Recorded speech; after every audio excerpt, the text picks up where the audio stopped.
Ken? Question is yours. For Jennifer first.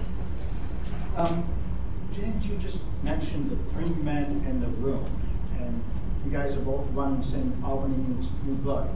Well, for so many years, 2 of those 3 men in the room were Republicans. Do we also need to look at some of the Republicans in the legislature? Are they part of the problem as well as the Democrats? Well, John, Chris. I just quoted him, but I know it's Jennifer. Okay. I just was, he mentioned 3 men. Well, I believe that the budget making process needs to be reformed, and you know, the conference committees that are required during the budget making process are not being called. People aren't being led. People aren't convening on their committees to meet, and this is not a good thing.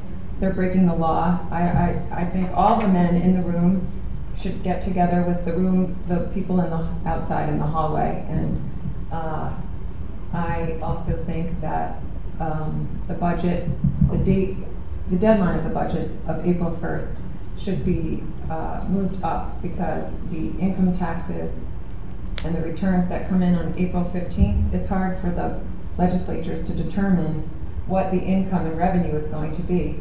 And I believe that if the budget that's in place from the year before is extended after the budget deadline, that would also be a good solution to getting these people to come together in conference committees, come to the table and do their jobs. They can get around that 3 men in the room mentality if they decide to reform the budget making process.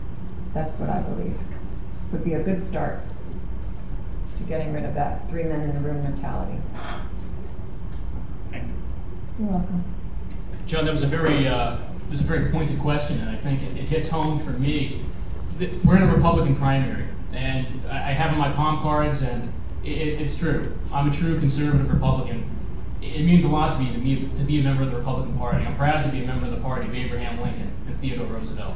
And it pains me to say, to a certain extent, the Republican Party, both state and nationally, lost its way.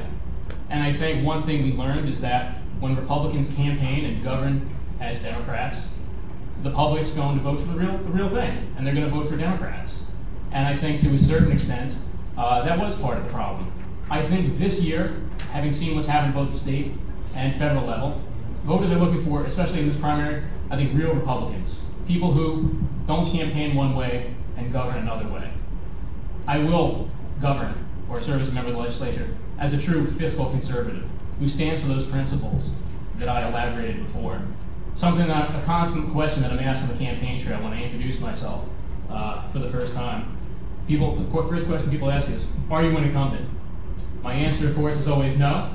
And right off the bat, John, I tell you, I get a big smile and a hand coming out right like this to shake my hand and say, you've got my support.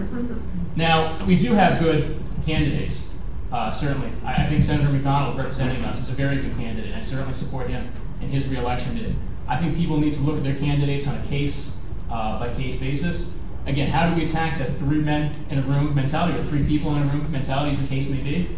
I think the rank and file members of the Assembly and of the Senate need to stand up, and they need to make their voices heard.